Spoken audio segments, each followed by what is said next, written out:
The great nebula of Viridia stretched before Leah Core like a living tapestry, its cobalt filaments weaving through emerald clouds in slow, celestial dance. No map could truly capture its beauty.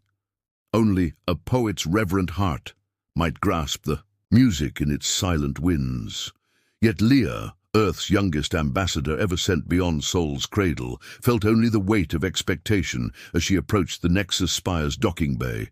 A shuttle's landing thrums resonated through her bones. Inside the gleaming shuttlecraft, Leah steeled herself against the hum of anti-gravity coils and the sharp scent of ozone. At 19, she was barely older than many cadets at Earth's military academy, and while her appointment had been hailed as a triumph of unity between Earth's fractious nations, the truth was more complicated. Leah had never really learned to command a starship or to navigate the subtle currents of interstellar politics. Approaching Bay 17, announced the voice of her aide, Ensign Aaron Vale, his words clipped and precise. Delegates from 58 species are already in attendance. Leah drew a slow breath. 58. In all of recorded history, so many civilizations had never gathered in one place. Not even on the ancient days of peace summits back on Earth had her mind been stretched so thin. "Thank you, Ensign," she said, her voice steadier than she felt. "Prepare my robes. I will want to blend in." He inclined his head, doubt flickering in his amber eyes, and Leah turned to gaze out the viewport. The spire loomed above, an impossibly tall tower of translucent alloy, tapering like a cathedral, steeple into the maelstrom of the nebula. Crystalline spines jutted from its spines, capturing and refracting the nebula's light into jeweled prisms that bathed the docking chamber in dancing rainbows. As the shuttle's doors opened, Leah stepped onto the polished floor, her passport of ambitions heavy in her mind. The chamber was vast, its ceiling arching beyond sight. Delegates milled in clusters, the smooth obsidian-skinned Lithari, with veins of living crystal, the Tile, whose tentacles shimmered with bioluminescent ink, the Vril, intangible and shifting like columns of colored smoke. All eyes turned to her, an earthling, a sigil of humanity's late arrival to the cosmic stage. At the far end, an 8-sided dais of floating platforms hovered above a circle of interlaced filaments. In that nexus sat the conclave's leadership, elders and oracles, whose combined ages ran into the millennia. Their countenances ranged from stern to inscrutable, but all shared a single gaze of expectancy. Leah's heart pounded. She adjusted the collar of her peacekeeper's robes, gifted by the Vril as a gesture of welcome, though also a test of her willingness to adopt the conclave's traditions. The fabric felt impossibly light, woven from strands of living plasma that pulsed in gentle rhythm with her heartbeat. Clearing her throat, she stepped onto the dais's outer ring. A hush fell like starlight on a silent world. Elder Maris of the Vril, tall as 3 humans stacked end to end, drifted forward. Her voice vibrated through the air, a melody of frequencies that resonated directly in Leah's mind. "Ambassador Leah Core of Terra," she intoned, "we have convened under the tenet of the stars to forge unity and to preserve peace. Your arrival completes our gathering, for humanity has blossomed under the light of Sul, yet we wonder, will your civilization uphold our sacred pact?" Leah bowed deeply, willing herself calm. "Esteemed elders, I stand before you humbled. Earth has witnessed centuries of conflict, but we have learned that the harmony of many voices can weave a more beautiful future than the thunder of war." Her words echoed in the chamber. Far above, the nebula's currents pulsed in faint applause. Ripple passed through the assembled delegates. Behind her, Ensign Vale's expression was unreadable. Leah forced herself to meet Elder Maris's shifting eyes. "And yet," Maris continued, "we have heard whispers across the conclave's web of communications. Whispers of dreadnought cruisers, lethal instruments of war bound for our conference. Zone. The Vril's image split and reformed, as if layered upon itself. Tell us, child of Earth, can we trust that no human warship will ever sail under our banner? Leah's throat went dry. She had anticipated this moment, rehearsed in the shuttle's hollow simulators. Yet now, at the precipice of history, she doubted every answer. The truth weighed heavy. Earth's high command had already dispatched the first of its dreadnoughts, believing that show of strength would guarantee humanity a permanent voice in the conclave. She squared her shoulders.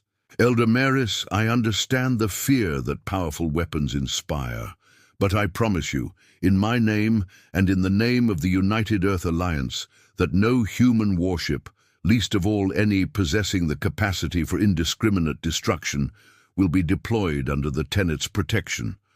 We come as partners in peace, not profiteers of conflict. A silence that felt like an eternity followed. Then Elder Hatho of the Lithari, a figure of glistening crystal, stepped forward. His voice was deep and resonant, like stone struck by a hammer. Peace is not declared by words, but by deeds. If the dreadnoughts cross this line, they will not only violate our tenet, they will fracture the very alliances we have forged over millennia. He turned his facet-like gaze upon Leah. Will you allow them to come? Her pulse thundered in her ears. I will do everything in my power to halt their approach, diplomatically if I must. Earth wants no quarrel with the conclave. She could see sparks of hope and of suspicion flickering among the other delegates. Elder Maris inclined her shifting form. Then let the Penumbra Council vote. We shall see if humanity's promises hold as star beacons in the void. From the darkness of the chamber's corners, councillors emerged, representatives of the conclave's legislative body. They gathered around shimmering voting matrices that glowed like distant quasars. Voting pods floated free, ready for each delegate's personal mark. Leah watched as each civilian delegate, Tail, Vril, Lithari, and countless others, cast their vote. Finally, the tally resolved into a single message across the chamber's hollow screen. By majority of 96.4%, humanity's warships are banned from all Tenet-protected engagements. Failure to comply will result in immediate censure and withdrawal of conclave support. A murmur rose like distant thunder. Leah felt tears prick her eyes. Relief, gratitude, and the immense burden of responsibility all converging. Elder Maris's voice swept through the crowd again. Then be it written, then be it done. Ambassador Leah Kor, you have our trust, to prove that humanity can be a guardian of peace, not a harbinger of war. Leah bowed once more, her mind racing ahead to the looming challenges, the whispers beyond the spire, the shadow within her own government, and the real test awaiting humanity far from this luminous sanctuary. Yet in this moment, she felt a spark of something greater than duty, hope that the love of the stars might yet outshine the thirst for power. The gravitic tether of the Aurora's grace quivered as it settled into orbit above Dravik's prime. From the bridge's panoramic viewport, the planet's surface churned with turmoil. Once proud crystal citadels, homes carved from living stone, lay in jagged ruins. Rivers of molten crystal wept down canyon walls, and in the twilight of its dying suns, the land under siege seemed to glow with anguished light. "Status report," Leah Kor asked, her voice steadier than she felt. Chief Engineer Corin 5 tapped a hollow keypad. "Structural integrity at 43%. Biogenic repair drones are en route, but the Night Legion's orbital bombardment continues. They've established a siege perimeter in high orbit, 2 dreadnoughts, 4 heavy frigates." Captain Zara Kale stood beside Leah, arms folded. Where Leah's robes shimmered with diplomatic calm, Zara's uniform bore the scorch marks of emergency. Repairs. Her tell eyes, multifaceted and fluid, reflected both compassion and resolve. I count at least 2 million Dravixite lives at risk, Zara said. Our healing fleet can stabilize ecosystems, but without firepower, they'll be slaughtered. Leah nodded, recalling Elder Maris's warning echoing through the Nexus spire. Never let human warships join the fight. Still, the spectacle below tested her convictions. Open a channel to Dravix Prime's planetary governor, Leah ordered. Moments later, the holoscreen flickered to reveal Governor Thalruk, a massive crystalline form whose facets chipped and cracked under the strain of war. Ambassador Kor, your arrival is a beacon of hope. Thalruk's voice resonated like a tuning fork. But hope does little against Legion beam cannons. Will your fleets defend our cities? Leah met Zara's gaze. Governor, we bring you medical aid and ecological restoration units. Our charter prohibits offensive engagements, but we will do everything in our power to protect citizens without violating the Conclave's tenet. Silence. Thalruk's form shivered. Then the Night Legion will overrun us within the hour. Below, red flares blossomed as the Legion's orbital cannon rained down shockwaves. The entire lower hemisphere flickered in devastation. Zara's fist clenched. If we do nothing, Dravix Prime dies. If we bring in human warships, we betray everything the Conclave stands for, and fracture the Alliance. Leah swallowed. I know, but our mandate is absolute. No weapons of war. We must force High Command to stand down, diplomatically if we can, but we cannot break our promise. Around them, the bridge crew worked feverishly to deploy bioshield generators, organic domes that would cocoon entire cities in living armor. Leah moved from station to station, offering words of encouragement, though her heart hammered with doubt. Down on the planet's surface, the Dravixite defenders, rock-skinned warriors whose bodies glowed from within, held a ragged line at the edge of the shattered stratosphere. Captain Zara's field envoy team stabilized a bioshield node in the city of Vamrix, its crystalline spires flickering back to life as the dome formed. "Keep it charged," Zara barked into her comm. "We're the only thing between them and the evacuation convoy."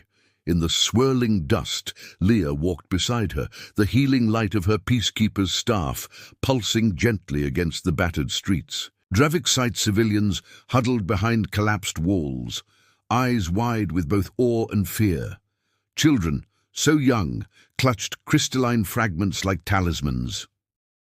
One small Dravixite girl, her form only half-formed in broken glass, reached out to touch Leah's hand.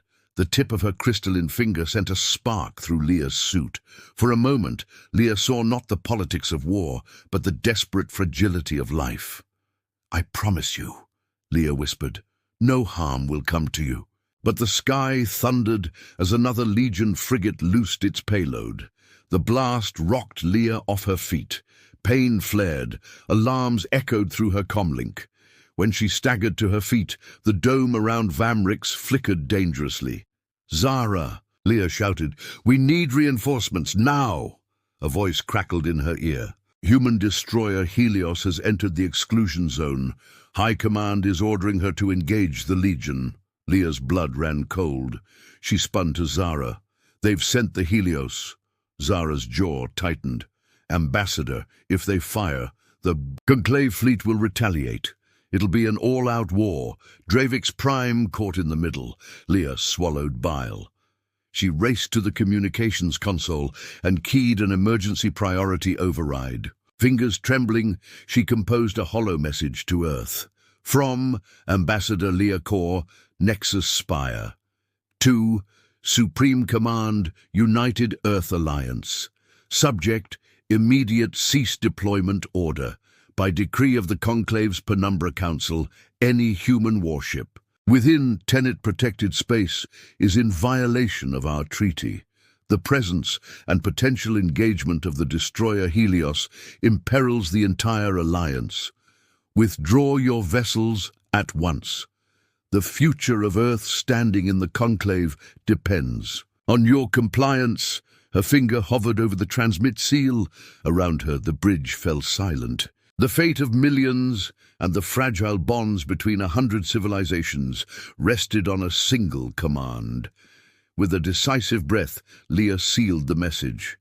"Sent," she whispered. Zara placed a steadying hand on her shoulder. "We did what we must." Leah closed her eyes, heart pounding. Below, Dravik's prime trembled, its fate and perhaps the fate of the entire conclave suspended between diplomacy and destruction.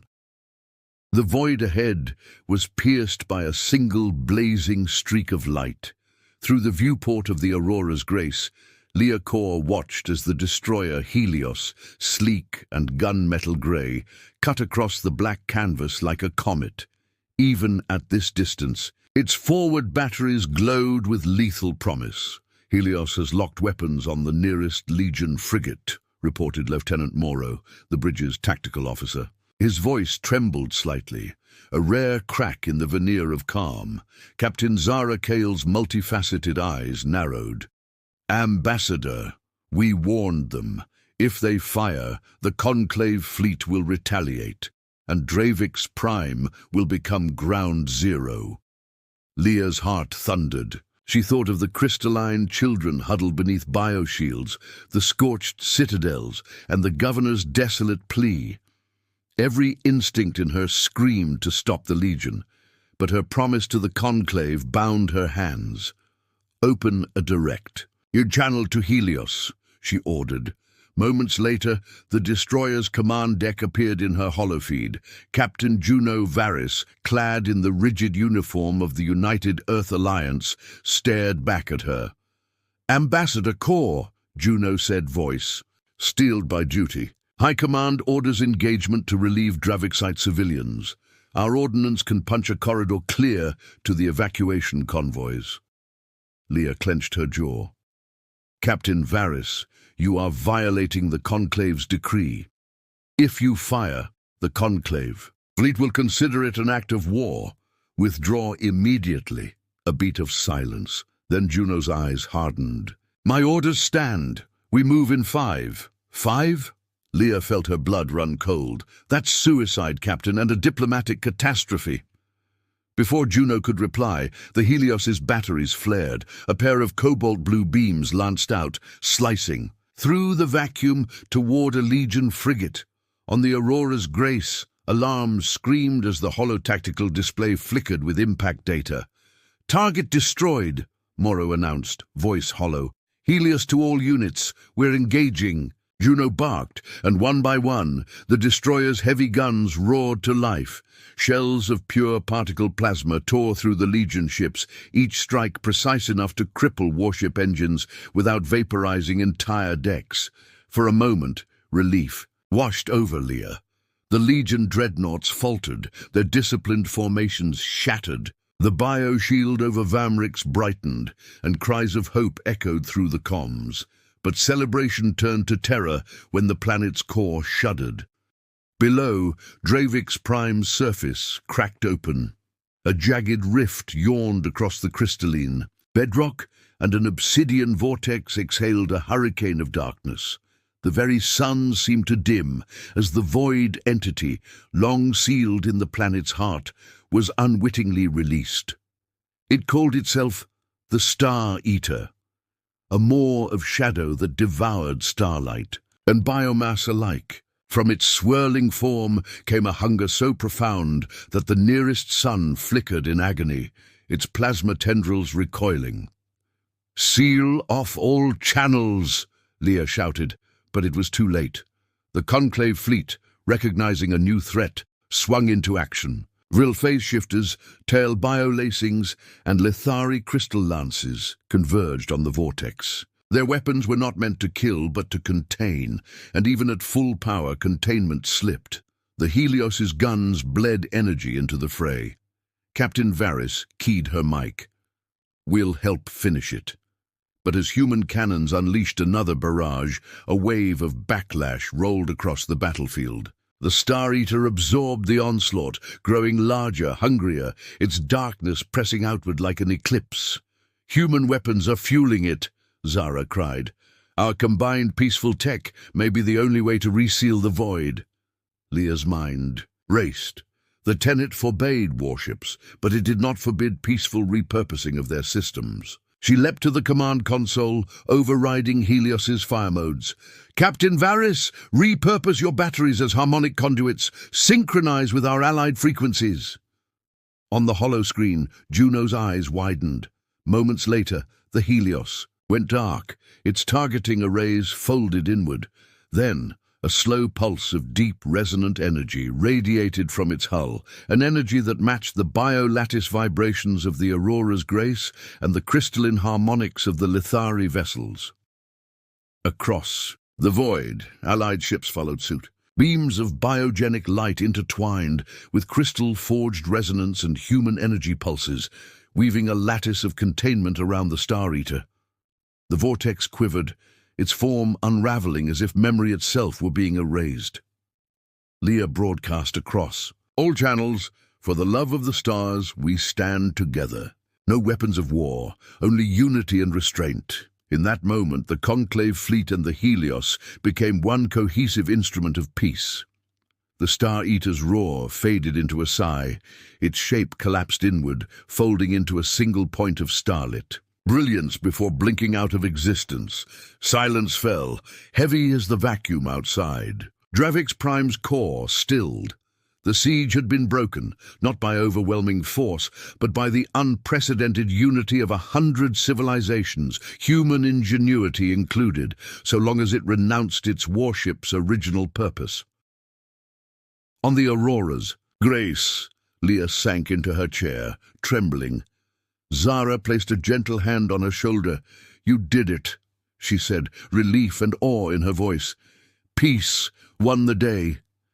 Leah exhaled, tears stinging her eyes as she gazed at the battered planet below. "We won it together," she murmured, "and we proved that for the love of the stars, no human warship must ever join the fight again." The wreckage of battle drifted in silent orbit around Dravix Prime. Fragments of shattered frigates and spent bioshield generators formed a drifting constellation, each piece a testament to the price of victory. On the surface, the once smouldering cities still smouldered, but now crews of repair drones, both Dravixite and Conclave, swarmed through the streets like diligent fireflies, sealing fissures and rekindling the planet's crystalline heart. Aboard the Aurora's Grace, Leah Core stood at the viewport, gazing down at the healing world below. The three suns, once dimmed by the Star Eater's hunger, now shone bright and unbroken. Beneath them, the city of Vamrix glowed with renewed life, crystal towers sparkling as repair nanites flowed into fractured spires, veins of biogenic light pulsing through streets once choked by rubble. Captain Zara Kale joined her, eyes warm with relief. "They're calling it the Day of Harmony," Zara said softly, "when we turned weapons of war into instruments of peace." Leah allowed herself a small smile. A fitting name. She tapped a control to pause the view. What happens next? Zara's gaze drifted over the hollow display of incoming Conclave vessels. "The Penumbra Council is convening one final time before you depart. They wish to formalize the new article to the Tenet of the Stars."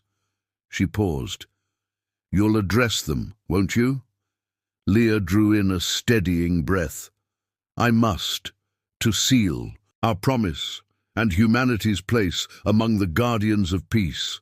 The rebuilt Nexus spire gleamed like a beacon against the nebula's swirling clouds. Delegates gathered once more on the crystalline dais, their forms reflecting cautious hope. Among them, Governor Thalruk stood in quiet dignity, facets polished and unblemished, a symbol that even the gravest wounds could heal. Elder Maris's voice resonated through the chamber. "We have witnessed courage and compassion across the void. Human ingenuity has proven its worth, not in conquest, but in creation. Let us now inscribe into the Tenet of the Stars a new clause, born of this trial." A hollow scroll unfurled above the filigree circle. Article extinct. A. No civilization shall introduce warships, vessels designed primarily for offensive engagement into any conflict under the protection of the Conclave. Any such introduction shall be met with unified censure and withdrawal of all Conclave assistance. The chamber fell silent as votes materialized in radiant glyphs above each delegate's pavilion.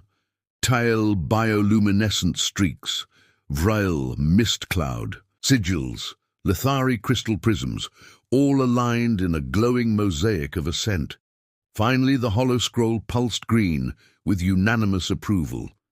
Leah stepped forward, her robes catching prisms of refracted starlight. Esteemed elders, delegates of the Conclave and friends of all worlds, today we have proven that even the darkest void can be illuminated by unity. Earth pledges to uphold this article with unwavering resolve, to remain a steward of peace and a partner in healing. A chorus of approval rippled through the chamber. Elder Hitho of the Lithari inclined his crystalline form. Your words ring true, Ambassador. May your people carry this lesson to the farthest reaches of Sol's system and beyond. Back on the Aurora's Grace, Leah and Zara prepared for the journey home. Cargo holds brimmed with Dravixite relief supplies and a delegation of survivors. Boarded for transport to the Conclave's healing worlds, Governor Thalruk placed a faceted hand on Leah's shoulder. You saved our world, and much more. We will never forget what you have done. Leah pressed a small crystalline shard into his hand, one piece of the rift's ceiling, now polished and inert. A token of our bond, she said.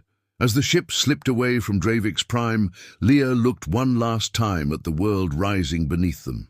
A landscape of fractured beauty, remade by cooperation. Beside her, Zara monitored the jump coordinates. Homeward. Do you think Earth will change?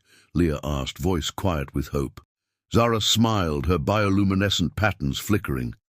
They must. You've shown them that true power lies not in blazing weaponry, but in forging connections. The stars themselves witnessed it. Leah clasped her hands, remembering the nebula's first whisper at the spire. For the love of the stars, she murmured, we will carry this promise forward.